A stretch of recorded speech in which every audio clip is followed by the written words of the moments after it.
Welcome to Kantipur News Talk. I am Prarambha Dahal. Today we have with us Jagan Chapagain, the Chief Executive Officer and Secretary General of the International Federation of Red Cross and Red Crescent Societies, IFRC. He brings decades of experience in building and leading inclusive teams and forging trustful partnerships to address global challenges ranging from climate to health and from migration to protection, gender and inclusion.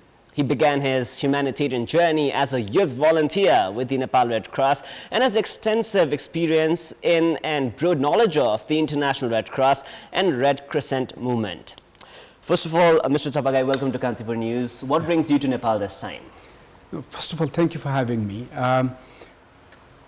This particular trip to Nepal is actually a private trip, but I had been in South Asia. I had official visit to Bhutan and India, where I had very productive discussions with senior leaders there.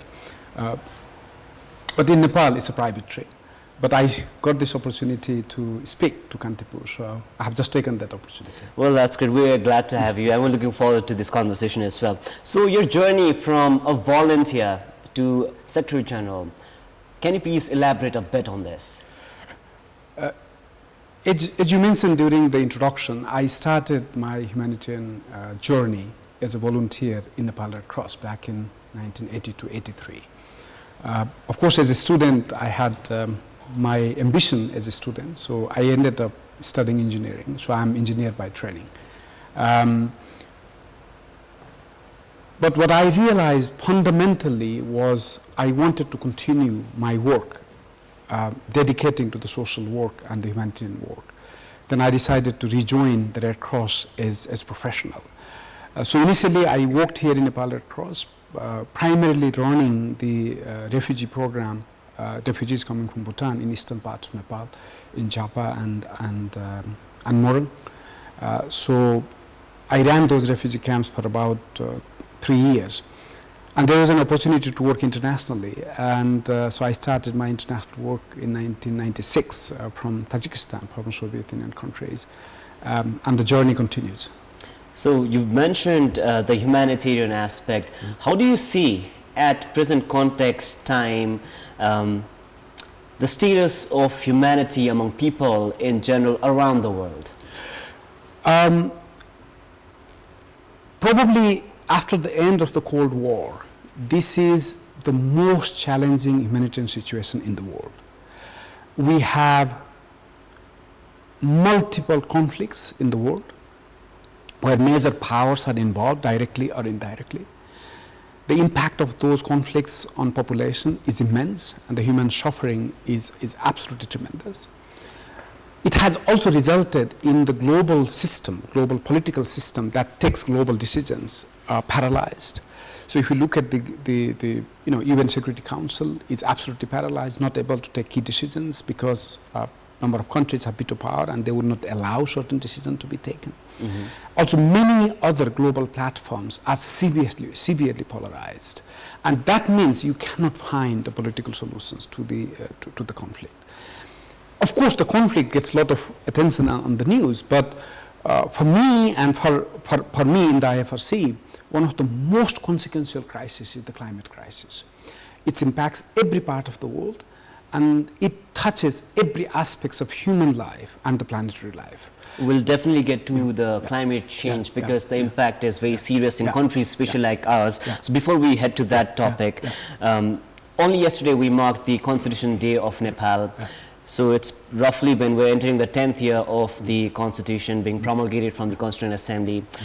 We ourselves, even the young generation, witnessed a decade-long armed conflict, and then we are gradually transitioning to different or new kind of system of political administration in the country with the federal republicanism. So how do you see the status of transitional justice and the steps being taken by the government and the opposition as well? The opposition now includes the party which was back then involved in the armed insurgency. As you know, I mean, in my position as the Red Cross, I don't talk about the politics, and that's extremely important that I, as a Secretary General, maintain the Red Cross above politics, and I expect everybody in the Red Cross to do so. Of course, as a Nepali, I have my view and my observation. I think for any country to progress, it's extremely important that everybody comes together and keeps the country ahead of individual, or let's say ahead of any political party, or frankly ahead of any government. And that's, I think, extremely, extremely important. The system exists for the people. And that will be my only expectation as a Nepali, that all the important stakeholders come together and keep the country and the people ahead of any other interest and take the country forward. Well, now coming back to humanity, that was a very smart and shrewd answer, to be honest. So there's a saying, we get to hear this often, that humanity is dying in the world. There have been songs, where is the love? People killing, people dying, children hurt, you hear them crying. Can you practice what you preach? Would you turn the other cheek? So is humanity really dying? And if it is, what kind of impact is it having on, whether it be in terms of sanctions, international trade, be it in terms of politics, polarization? How do you see the world moving forward?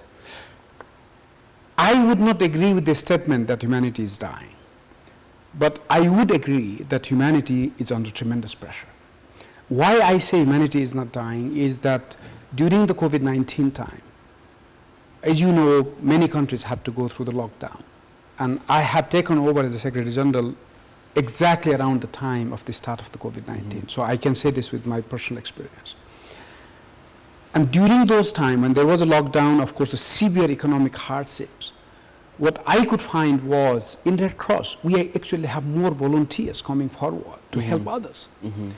And during that time, one of the statistics I'm very proud of my organization, is that during COVID-19 time, we had, on average, every day, 1 million volunteers, that's 10 lakhs volunteers, every day, volunteering outside, helping others. It was during the pandemic time? During the pandemic time. This shows the humanity is still alive. Right now, in different conflicts in the world, this year alone, we have lost more than 2,000 volunteers when they were helping others, in Gaza, in Sudan, in a number of other countries, also here in Asia, in Myanmar. I think around 26 volunteers have already lost their lives.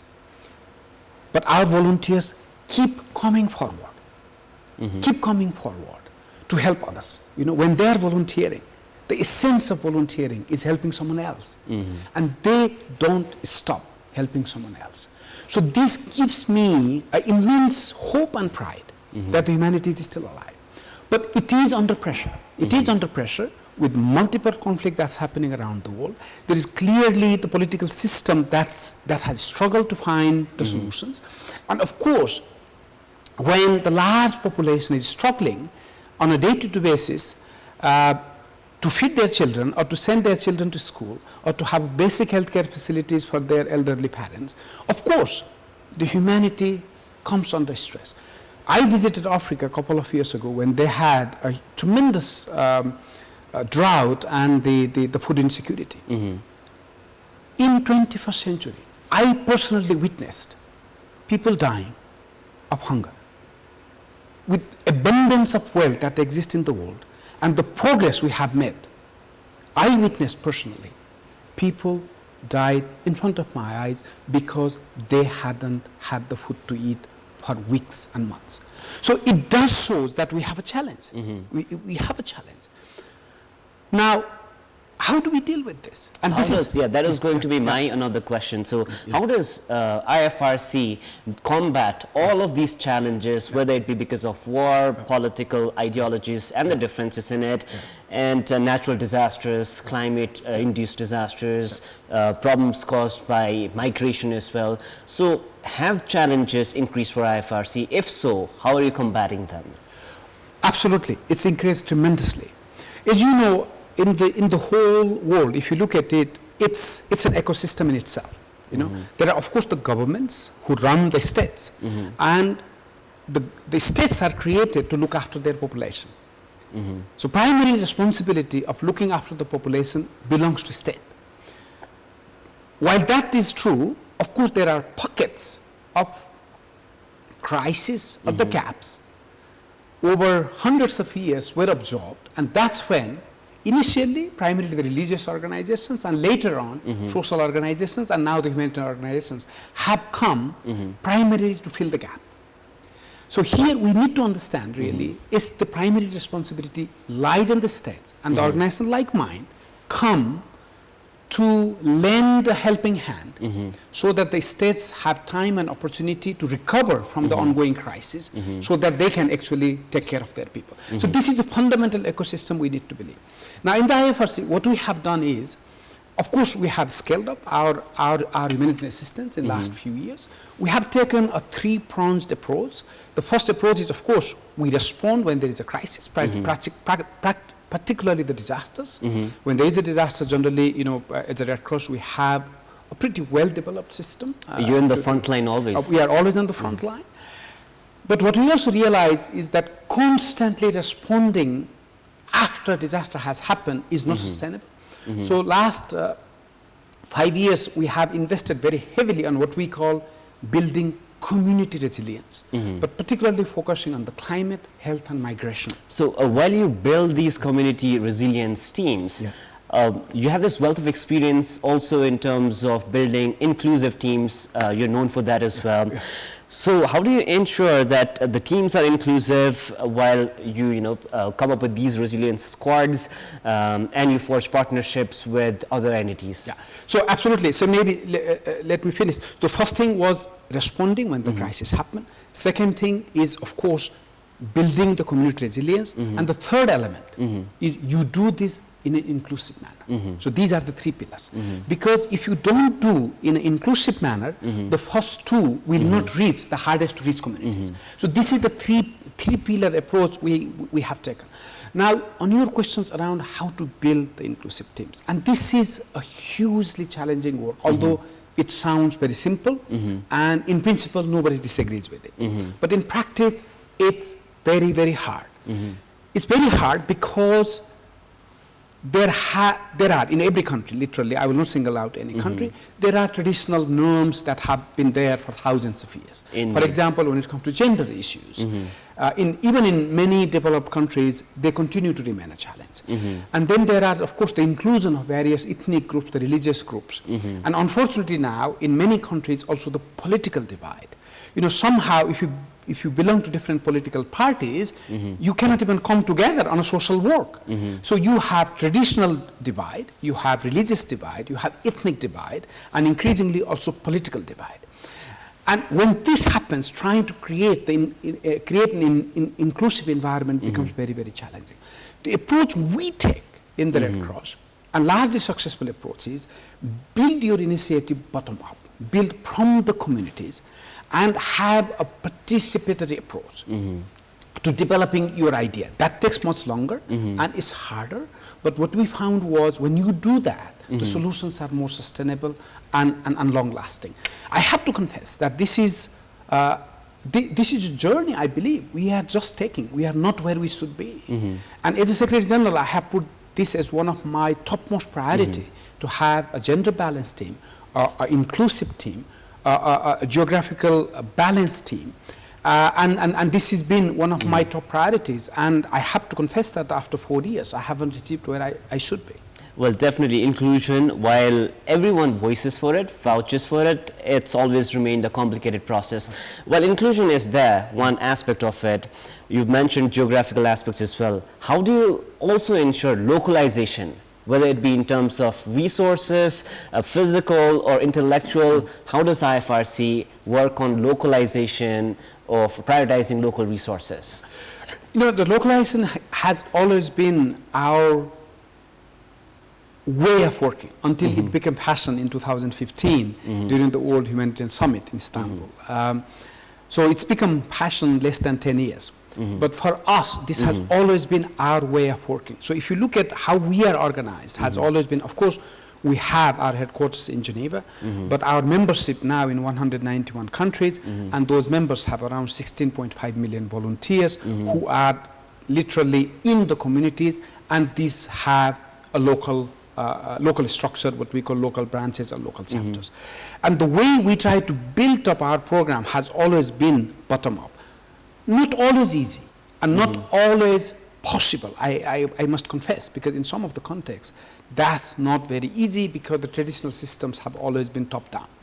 But our effort is always to build bottom-up, listen to the communities. You know, one of the tools we've developed many years ago, what we call BCA, it's called Vulnerability and Capacity Assessment. And this is we champion that tool because generally people talk about the communities as vulnerable communities. And I have real problem with that because what I have found is every community has capacity. So you're looking at the brighter side. We look both sides. We look both sides. Of course, people have vulnerabilities. Or everybody in this world has capacity and strength too. So we look into the both sides. And our approach always is use the capacity to address the vulnerability. So it's the SWOT analysis that you conduct and then make the best of the available potential and possibilities. Absolutely. So is there any example from the IFRC from across the world where local efforts have come out as brilliant success stories? Oh, I can give many, but I can give one from this region. Maybe I can take it from Bangladesh. Of course, Bangladesh is in the news now for different reasons. But Bangladesh has one of the most successful approach on building community resilience and taking things bottom up. You know, Bangladesh has a long coastal areas. Yeah, coastal areas, and they get hit by cyclone all the time. So what the government and the civil society organization in Bangladesh did was started investing on those local communities for more than 40, 50 years. And as Red Cross, we have played part. And the one example is what they call a cyclone preparedness program, CPP. It's basically based on a partnership between their Met office in Dhaka and the more than 40,000 Red Crescent volunteers on the coastal areas. So these volunteers are trained on how to interpret the Met information that come from the meteorological offices, and they know how to communicate these information to the communities on the coastal belt, and there are what we call cyclone shelters. Also Red Cross, we built half the cyclone shelters in Bangladesh have been built by Red Cross. So then the people, when they get the information at the right moment, can be evacuated to the cyclone shelter. You know, cyclone lasts 2 to 3 days. They save their lives and livelihoods, and generally they also like to take animals because animals are a big part of people's sources life. of revenue as well. And then people bring them back after the cyclone stops. But lately we have added a new element there. Basically, what we call anticipated action, meaning that you anticipate the action. And climate-related disasters like the cyclone, you can now anticipate. The science is so advanced. Forecast as well. We can forecast it. So when you forecast or anticipate that the cyclone is coming in 3 to 5 days, we actually give a small amount of cash to the people. So people can use that cash to evacuate themselves, go to their relatives or stay in a hotel for 2 to 3 days and come back. So in Bangladesh, in the 70s, the similar size cyclone killed more than 72,000 people. That's huge. Now, few years ago, 4 years ago, when in the same area, similar size cyclone killed only 23 people. So from 72,000, you come down to 23, and they did it mainly by investing on community resilience and through a localized approach, using the power of the communities itself, complement that with the scientific knowledge you have in Dhaka and the Met offices. And I can give such examples from many, many countries. I believe because I have read some of the works Red Cross, IFRC has done in Nepal as well. I believe in some villages of Nepal where water-induced disasters, especially floods, are likely. You have a similar kind of program that you mentioned in Bangladesh, in Nepal as well. Absolutely. So that's brilliant. Now another question that I have to ask you, since you are here yourself, is the contribution of IFRC in Nepal has been immense. But at the same time, the leadership of Red Cross in Nepal has been dragged into controversy. We get to hear about it, read about it in terms of irregularities and corruption. What is your stance on that? I think, I know this has been under discussion, and I also know that there are some legal cases pending, including in the Supreme Court. So as this case is sub judice, I think as a Secretary General, it will be inappropriate for me to talk in public. again, as usual, our message is very, very clear that in Red Cross, we have to uphold our fundamental principles. Our focus is humanity, and we have to carry out our humanitarian action following our fundamental principles of neutrality, independence, and impartiality. Because the case is sub judice, it will be very important that I don't talk about in public. So, well, in relative comparison to other parts of the world where you are present, which is almost throughout the planet, how do they ensure transparency so that problems like what is happening in Nepal do not happen there? As you know, in any organization, it's extremely important that the public trust is upheld. The organizations exist with a very clear objective to serve the community and serve the public. And this is something at a global level we continuously promote and push for. And there are established mechanisms to deal with when it doesn't happen. But also the way the Red Cross is organized is very localized. Each of the National Red Cross is constituted through a national legislation. It's not constituted through international legislation. So whenever a crisis happens, they have to be dealt with by a national legislation, and the national system of the justice system. And I think that's what is happening in Nepal. And I let the national justice system to play its course. Well, that's great. Now, well, you've championed youth engagement as well. You yourself, when you started, you were very young and started as a volunteer. So how is the entire system or mechanism of youth engagement and volunteerism managed in IFRC? What role do you see young people playing, and do you want or do you expect the next generation to play? Whether it be in terms of the engagement with the IFRC or at their own level in activities like you're involved in? I think this is an extremely important topic. I think not only for Red Cross, but for at every level. I always say that the young people are not the leaders of the future. I say they are the leaders of today. And if you look at, I wish our politicians would be watching this. If you look at it, most of the changes that have happened around the world have been brought by young people, whether people like to accept it or not. And somehow we got to change this notion that the young people, the youth leaders are not for tomorrow, but they are actually for today. And the leadership can come at every different level. This needs to be internalized by everybody. And for me personally, because I myself started as a youth leader, my humanitarian journey started as a youth leader, of course, this remains a top priority. Out of our 16.5 million volunteers, that's in Nepali 1.65 crore volunteers globally, more than 60% of our volunteers are young people. And more than 50% of our volunteers are women. And we are very proud of those statistics. We have a dedicated strategy, what we call youth engagement strategy. It outlines how youth can be engaged in the global work. We have our own youth commissions, and the youth, only young people themselves elect our young leaders, not appointed. Sometimes we need to have a young person, so somebody goes and appoints one person. In our case, they are elected by the young people themselves. Now, with the use of technology, we can organize digital elections. So it's a democratic, fair It's a democratic, because the young people should be able to choose their own leaders. No, not somebody, not me, 57-year-old man pointing out somebody should be your leader. No. And actually, next month, we will be having a new election for our global youth leadership. Now, there are three elements on the youth engagement. One is engaging youth on the governance, the decision-making level. It's extremely important that the young people have the opportunity to contribute in making the decisions, because the decision we take today will impact the younger people much longer than it will impact me, for example. They have much longer to live. So it's very important that they have their voice in taking the decision today. The second aspect is the young people actually carry out services for the benefit of the others, because the young people want to make difference in people's life.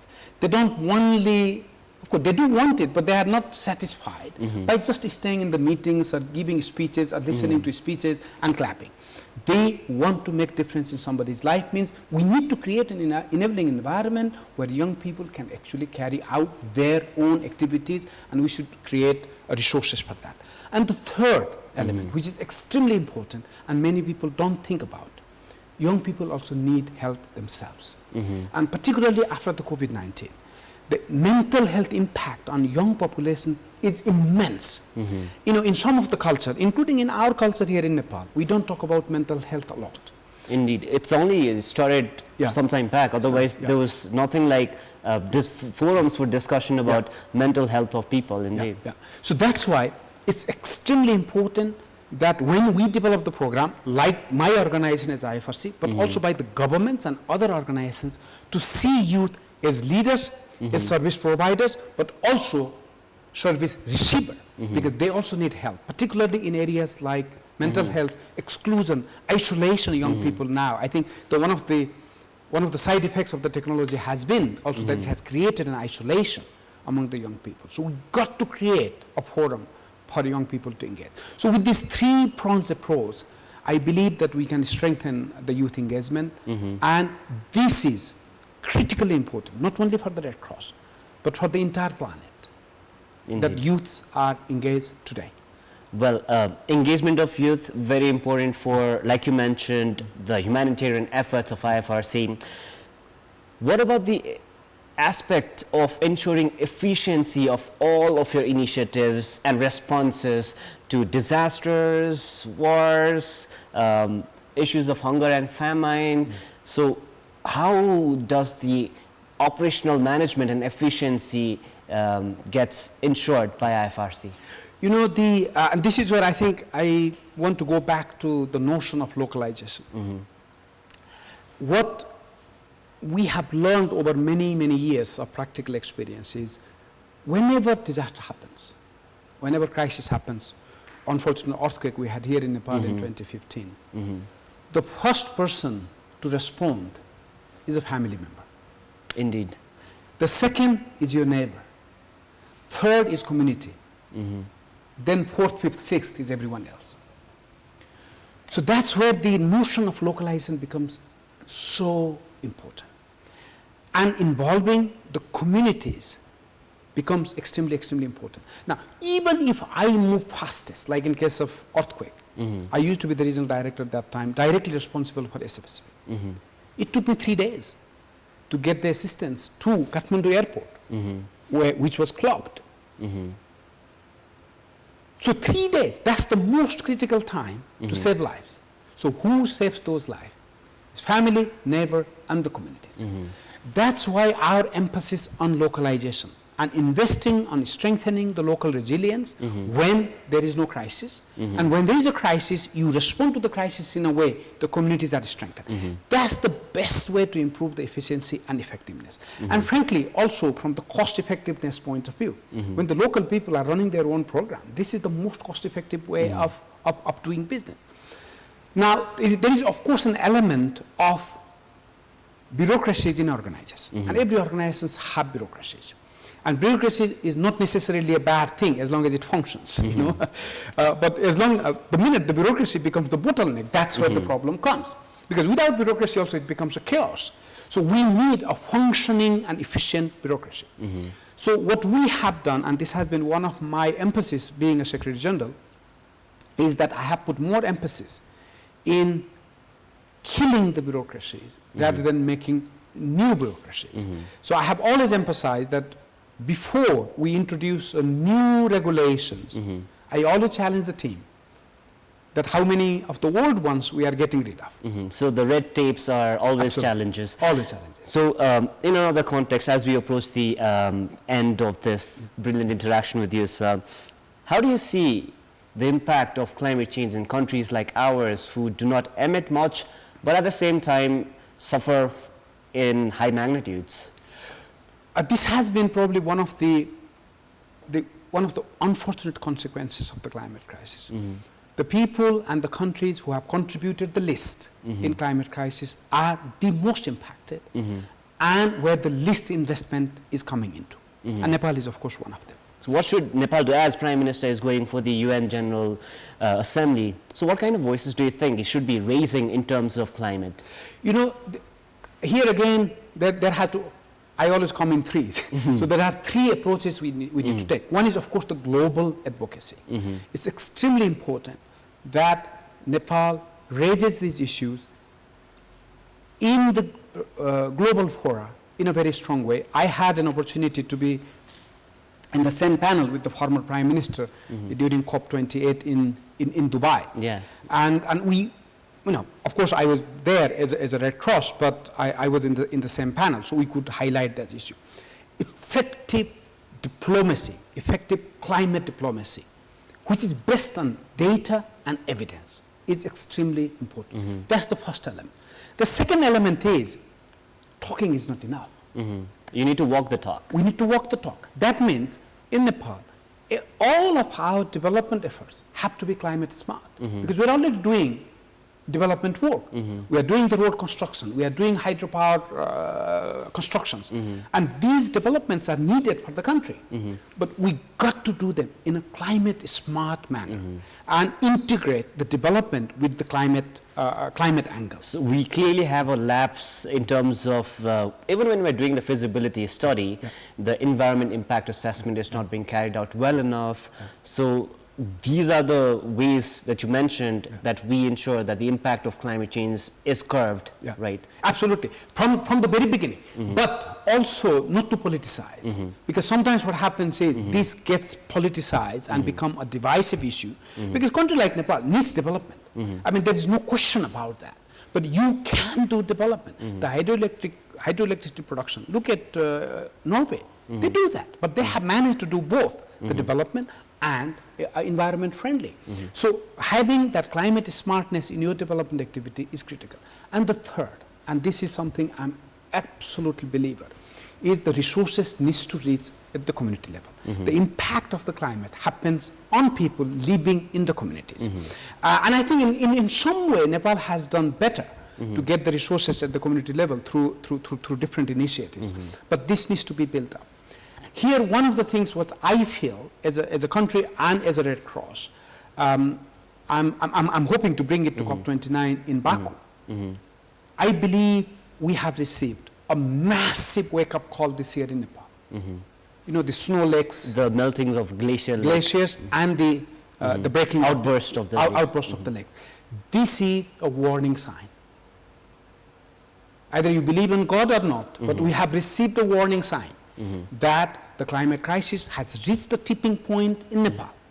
Now, of course, we will have to advocate globally, but we also cannot rely purely on international efforts. We got to take our own efforts. And those things can start from our homes and families, our shops, our local municipalities, planting trees, protecting trees.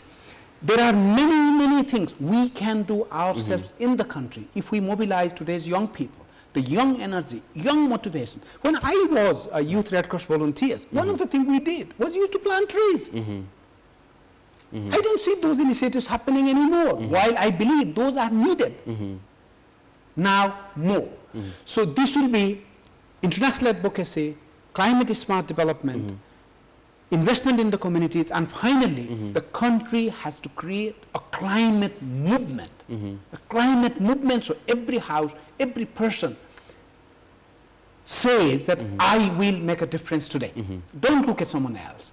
I believe Nepal can do it, most of the things, by itself. And that's the type of leadership we need to provide globally. We definitely hope that happens in the days ahead, and we definitely wish IFRC goes on to do better things in all of these aspects. Well, thank you so much, Mr. Chapagain, for this brilliant interaction earlier this morning. We really hope all of the causes that you work in meet furthermore success, and that we get to build a better world for the new generation. Thank you so much. Pleasure to be here.